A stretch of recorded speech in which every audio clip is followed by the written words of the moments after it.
Good morning students, मैं Ravi Kumar Prajapati self study में आज आपके सामने लेकर आया हूं क्लास 12th अकाउंटेंसी का चैप्टर शेयर कैपिटल। आज का जो हमारा टॉपिक है वो है consideration other than cash. What is the meaning of consideration? Consideration का मीनिंग क्या होता है? तो पहले हम इसको क्लियर कर लेते हैं। कभी कभी क्या होता है, कंपनी को कुछ असेट्स परचेज करनी होती हैं, बट उसके लिए उसके पास पैसा नहीं होता है। इस कंडीशन में कंपनी क्या करती है, असेट्स परचेज करने के बदले में शेयर्स को इशू कर देती है। इसी को हम कहते हैं कंसीडरेशन अदर देन कैश। यानी कि अगर हमारे पास कैश नहीं है तो भी हम असेट्स को परचेज कर सकते हैं थ्रू शेयर्स। तो इसके लिए हमें कौन कौन सी एंट्री यहाँ पास करनी होंगी वो हम समझेंगे कि अगर एक कंपनी असेट्स परचेज करती है कंसीडरेशन के थ्रू तो कौन कौन सी जनरल एंट्री आपको यहाँ रिकॉर्ड करनी होंगे, सामने देख सकते हैं। मैंने आपको जनरल एंट्री रिकॉर्ड करके दे दी है। सबसे पहले हमें जो एंट्री पास करनी होगी वो होगी परचेज ऑफ एन असेट्स। अगर हम कोई भी असेट्स परचेज करते हैं तो हमारी जो पहली एंट्री बनेगी वो होगी assets account debit to vendor. Assets की जगह पर हम उस असेट्स का नाम नोट करेंगे। सपोज अगर हमने मशीन परचेज किया है तो हम यहाँ मशीन वर्ड का यूज करेंगे। अगर हमने बिल्डिंग परचेज किया है तो हम यहाँ असेट्स का नाम नोट करेंगे। सेकंड, वेंडर का मीनिंग है सेलर। जो भी जिससे भी हमने असेट्स परचेज किया है ये हम उसका नाम नोट डाउन करेंगे। तो पहली एंट्री हमारी असेट्स परचेज करने की। अब असेट्स परचेज करने के बदले में हमें जो शेयर इश्यू करने हैं तो उसकी क्या एंट्री होगी? तो यहाँ सेकंड एंट्री जो आपको नजर आ रही है, इश्यू ऑफ शेयर्स, ये हमारी सेकंड एंट्री है। तो एंट्री होगी वेंडर अकाउंट डेबिट, यानी हमें वेंडर को कितना अमाउंट देना है तो उससे हम वेंडर अकाउंट को डेबिट कर देंगे। टू क्रेडिट करेंगे हम शेयर कैपिटल, हमने कितने रुपए के शेयर कंपनी को इश्यू किए हैं। यहाँ मैंने एक चीज और लिखी हुई है, to security premium reserve if any. अगर कंपनी शेयर्स को प्रीमियम पर इश्यू करती है तो हमें यहाँ सिक्योरिटी प्रीमियम नोट करना होगा। अगर कंपनी शेयर्स को प्रीमियम पर इश्यू नहीं करती है तो हम इसको यहाँ रिकॉर्ड नहीं करेंगे। हमारी एंट्री सिर्फ होगी vendor account debit to share capital. इसीलिए मैंने आपको दोनों लिख दिया। यहाँ लिखा हुआ इफ एनी। अगर क्वेश्चन में गिवन है प्रीमियम तो ही हम प्रीमियम को यहाँ रिकॉर्ड करेंगे, अदरवाइज प्रीमियम को हम यहाँ रिकॉर्ड नहीं करेंगे। तो बच्चों केवल दो ही एंट्री हमें यहाँ रिकॉर्ड करनी है, असेट्स परचेज करने की और बदले में शेयर को इश्यू करने की एंट्री। अब हमें कितने शेयर्स इश्यू करने हैं ये कैसे पता लगेगा? तो इसके लिए एक फॉर्मूला होता है, number of shares equals to purchase consideration divided by issue price of each share. यानी हमने कितने रुपए का असेट्स परचेज किया है और हमारा एक शेयर कितने रुपए का है। यहां क्लियर कर दूं, सपोज आपने अगर 6 लाख रुपए की असेट्स परचेज की है। अगर आप 6 लाख रुपए की असेट्स परचेज करते हैं और हमारा शेयर अगर 10 रुपए का है तो हम 10 रुपए से डिवाइड करेंगे तो ये हो जाएंगे हमारे 60,000 शेयर। अगर हमारा शेयर 10 रुपए का है और इस पर 2 रुपए का प्रीमियम है, 20% प्रीमियम है, तो हम इसको 12 से डिवाइड करेंगे और हमारे पास शेयर होंगे 50,000 शेयर्स। तो हमें बस इतना ही करना है कि अगर क्वेश्चन में प्रीमियम नहीं दिया हुआ है तो हमें शेयर की वैल्यू से डिवाइड करना है, वही शेयर की वैल्यू होगी। अगर प्रीमियम दिया हुआ है तो हमें शेयर की वैल्यू में उसको प्लस करना होगा और तब हमें डिवाइड करना होगा परचेज कंसीडरेशन से। तो चलिए दोस्तों एक एग्जांपल के थ्रू इसको समझते हैं कि कैसे हमें एंट्री पास करनी है। क्वेश्चन मैंने आपके नोट कर दिया है, बोर्ड पर आप देख सकते हैं। क्वेश्चन यहाँ नजर आ रहा है आपको, आप इसे नोट डाउन भी कर सकते हैं। Hrithik limited purchase machinery. तो यहाँ परचेज करने वाली कंपनी का नाम है ऋतिक लिमिटेड। ऋतिक लिमिटेड ने मशीन परचेज की है किससे? रोशन एंड कंपनी। कितने रुपए की? 7,50,000। तो ऋतिक हमारा परचेजर है, इसे हम परचेजर कहेंगे। बायर भी कह सकते हैं इसे, परचेजर या बायर कहेंगे इसे हम, खरीदने वाला। रोहन जो है ये हमारा सेलर है या वेंडर, हम कह सकते हैं इसे सेलर या वेंडर। 7,50,000 की हमने मशीन परचेज की है, लेकिन at the time of purchase, जिस समय हमने असेट्स को परचेज किया है उसी समय हमने 2 लाख रुपए का पेमेंट कर दिया है बैंक ड्राफ्ट के थ्रू। बैंक के थ्रू या यहाँ बैंक ड्राफ्ट लिखना भूल गया हूं मैं, आप नोट कर लेंगे। बैंक ड्राफ्ट के थ्रू हमने 2 लाख रुपए का पेमेंट इमीडिएटली कर दिया है जिस समय हमने असेट्स को परचेज किया है। और जो बैलेंस अमाउंट है उसके लिए रोहित लिमिटेड ने क्या किया है, issued equity shares of ₹10 each. Balance amount के लिए रोहित लिमिटेड ने इक्विटी शेयर इशू किए हैं और एक इक्विटी शेयर जो है वो हमारा 10 रुपए का है और वो भी सिक्योरिटी प्रीमियम पर इशू किया गया है 10%। तो चलिए क्वेश्चन आपकी समझ में आ गया है। यहाँ हमें जनरल एंट्री पास करनी है, तो देखते हैं जनरल एंट्री कैसे रिकॉर्ड की जाएंगी। तो सबसे पहले हमारी जो एंट्री होगी वो होगी असेट्स को परचेज करने की। तो यहाँ जो एंट्री है मैं इसी में एडिट करता हूँ। देखिए आप, हमने क्या परचेज किया है, हमने मशीन परचेज की है, तो हम यहाँ नोट डाउन करेंगे machinery account debit to vendor. अगर वेंडर का नाम नहीं होता हमारे पास तो हम वेंडर लिखते हैं, लेकिन यहाँ हमारे पास वेंडर का नाम है रोहन एंड कंपनी। तो हमने बच्चों मशीन कितने की परचेज की थी, 7,50,000, बट हमने इमीडिएटली 2 लाख रुपए का पेमेंट कर दिया है बैंक ड्राफ्ट से। तो हम यहाँ नोट डाउन करेंगे बैंक अकाउंट, हमने 2 लाख रुपए का पेमेंट कर दिया है, तो अभी कितना पेमेंट ड्यू है, डिफरेंस निकालेंगे तो ये हमारा आएगा 5,50,000। चाहे तो हम यहाँ से बैलेंसिंग फिगर भी लिख सकते हैं जिससे आपको याद रहे। तो बच्चों ये हो गई हमारी मशीन परचेज करने की एंट्री। अब हमें क्या करना है, हमें जो बैलेंस अमाउंट है, क्योंकि हमने नहीं दिया है, हमने क्रेडिट परचेज किया है, उधार खरीदा है, 2 लाख का हमने इमीडिएटली पार्ट पेमेंट कर दिया है, फुल पेमेंट नहीं हुआ है। तो 5,50,000 का जो अभी अमाउंट ड्यू है उसके लिए ऋतिक एंड कंपनी ने क्या किया है, रोहित एंड कंपनी ने शेयर इशू किए हैं। तो शेयर हम कैसे कैलकुलेट करेंगे देखते हैं। यहां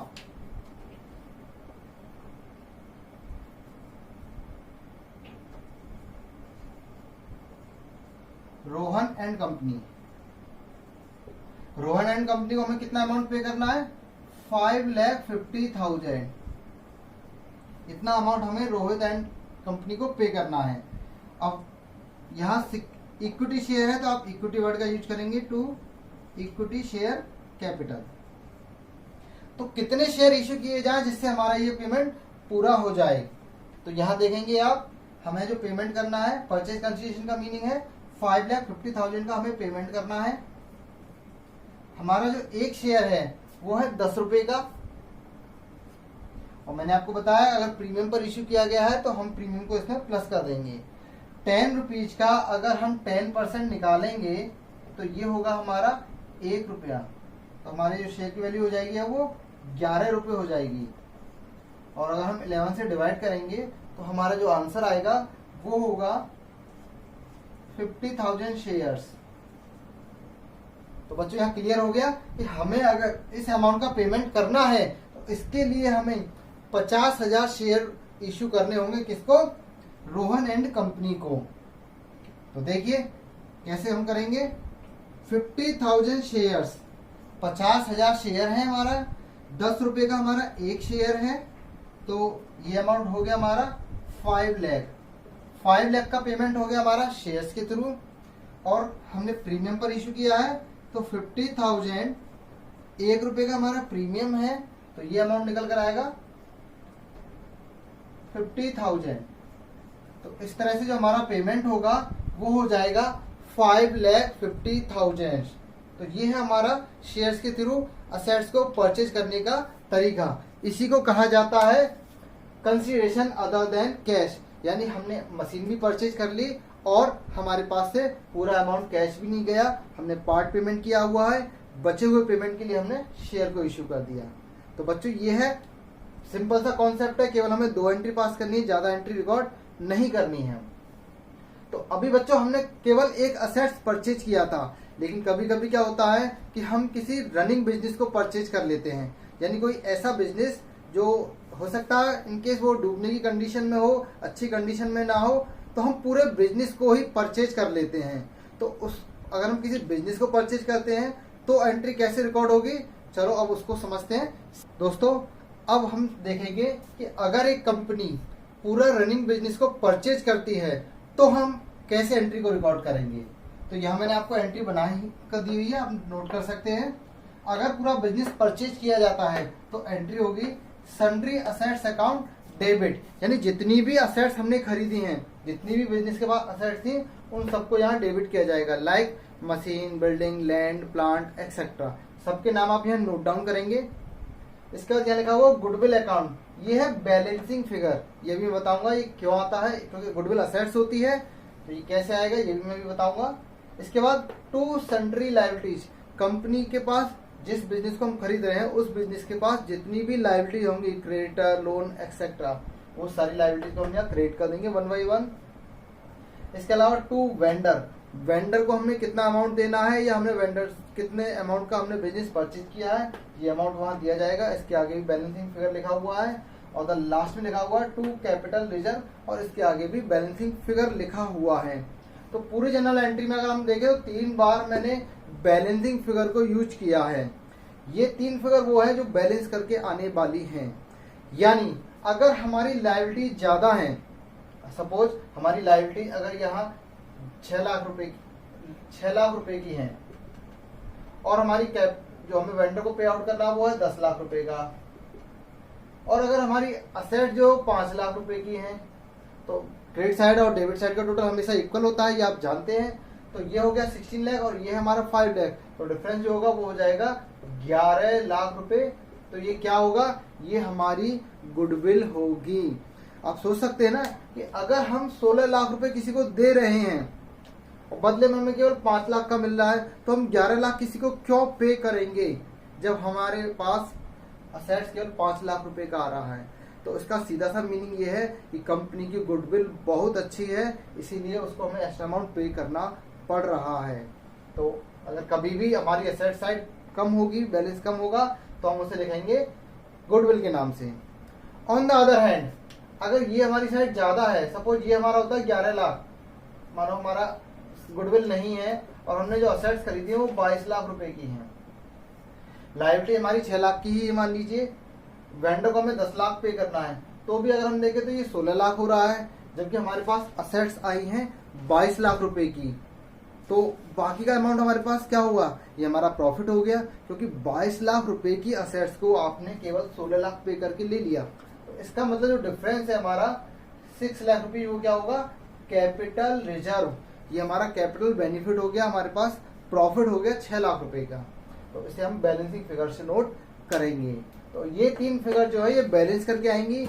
अगर असेट साइड कम है तो गुडविल से लिखेंगे, क्रेडिट साइड कम है तो पहले अगर वेंडर नहीं है तो हम वेंडर के नाम से नोट करेंगे, लेकिन क्वेश्चन में अगर वेंडर अवेलेबल है, वेंडर का अमाउंट दिया हुआ है, और फिर भी अगर हमारी क्रेडिट साइड कम है तो हम उसे कैपिटल रिजर्व के नाम से नोट करेंगे।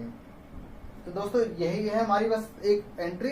सेकंड एंट्री हमारी सेम है जैसा अभी हमने पिछले टॉपिक में समझा था, सेम वही हमें यहाँ करना है कि हमें कितने शेयर्स इशू करने हैं, शेयर इशू करने की हमारी वही एंट्री है। हमारा फॉर्मूला ही वही रहेगा नंबर ऑफ शेयर निकालने का, जो भी हमने समझा था।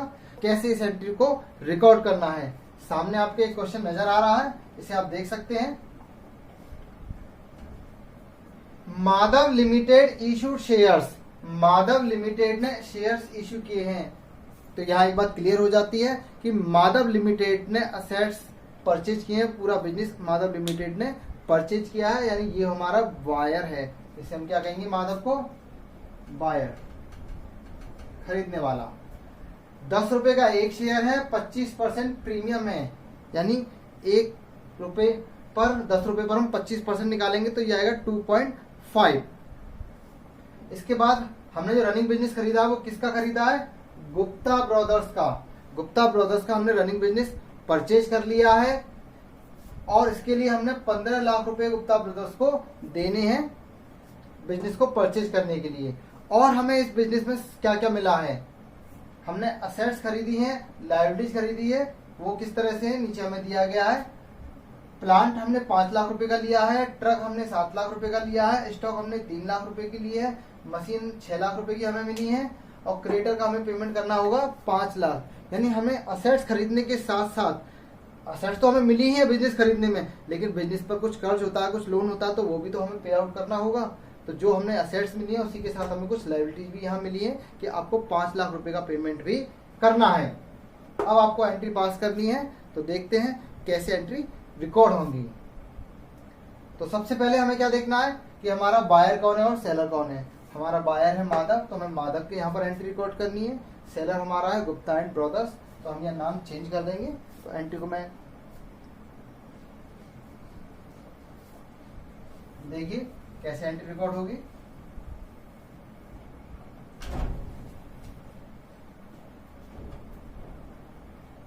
हमने क्या क्या असेट्स परचेज किया है देखते हैं। सबसे पहले हमने जो असेट्स खरीदा है वो है प्लांट। हमने प्लांट कितने रुपए का परचेज किया है? प्लांट की वैल्यू है 5 लाख। सेकेंड असेट्स जो हमें मिला है वो है ट्रक। ट्रक की वैल्यू है 7 लाख। इसके अलावा हमारी नेक्स्ट असेट्स है स्टॉक। स्टॉक है हमारा ₹3 लाख। मशीन हमने परचेज की है, मशीन की जो वैल्यू है वो है 6 लाख। इसके बाद हमने लायबिलिटी जो हमें मिली है वो है क्रेडिटर्स के रूप में। क्रेडिटर्स हैं हमारे 5 लाख। इसके बाद हमें जो वेंडर को पे आउट करना है यानी गुप्ता ब्रदर्स को, वो है 15 लाख। तो दोस्तों ये हो गई हमारी बिजनेस परचेज करने की एंट्री। अभी अगर हम देखें तो जो हमारी असेट्स हैं अगर हम इनका टोटल करें तो ये होगा 21 लाख। और अगर हम क्रेडिट साइड का टोटल करें तो ये होगा हमारा 20 लाख। तो हमारी असेट साइड ज्यादा है और लायबिलिटी हमारी कम है। तो मैंने आपको क्या बताया था, अगर असेट साइड ज्यादा है तो ये हमारे लिए प्रॉफिट है। तो हम इस प्रॉफिट को किस नाम से नोट करेंगे? देखिए, to capital reserve. Balancing figure लिख सकते हैं जिससे आपको याद रहे, बैलेंसिंग फिगर। तो 21 लाख में से माइनस किया तो हमारा 1 लाख रुपए का बेनिफिट हो गया इस बिजनेस को परचेज करने में। तो दोस्तों ये हो गई हमारी परचेज करने की एंट्री। अब सिंपल हम वही करेंगे, शेयर कैसे इश्यू किए जाएंगे हम उसकी एंट्री है रिकॉर्ड करेंगे। Second entry, issue of shares. तो हमारी एंट्री क्या होगी? गुप्ता एंड ब्रदर्स को डेबिट किया जाएगा अभी to share capital to security premium reserve. तो हमें कितने शेयर इश्यू करने होंगे? हमें जो पेमेंट करना है वो 15 लाख का है। 15 लाख को हम डिवाइड करेंगे। हमारा जो एक शेयर है वो है 10 रुपए का।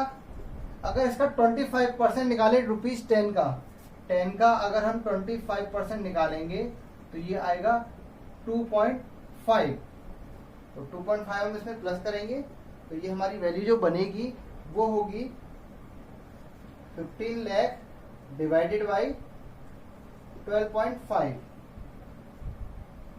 तो 5 से कट कर देंगे, 25 से डिवाइड करें 5 टाइम्स, ये हमारा कट जाएगा।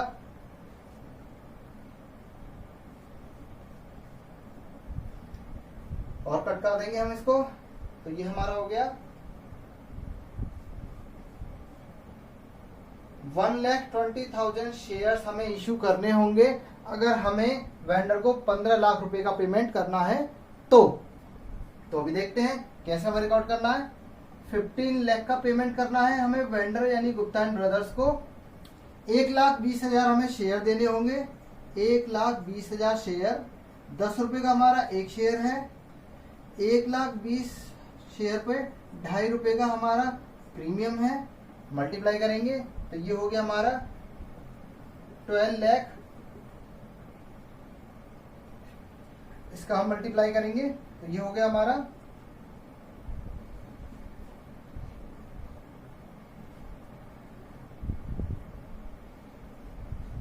3 लाख। तो इस तरह से हमारा शेयर इश्यू होगा। बस बच्चों यही है एंट्री हमारी परचेज कंसिडरेशन की। हमें पूरी उम्मीद है कि आपको वीडियो समझ में आ गया होगा।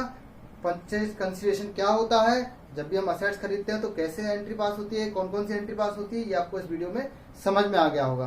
तो दोस्तों जल्दी मिलते हैं नेक्स्ट वीडियो के साथ। Bye bye everyone.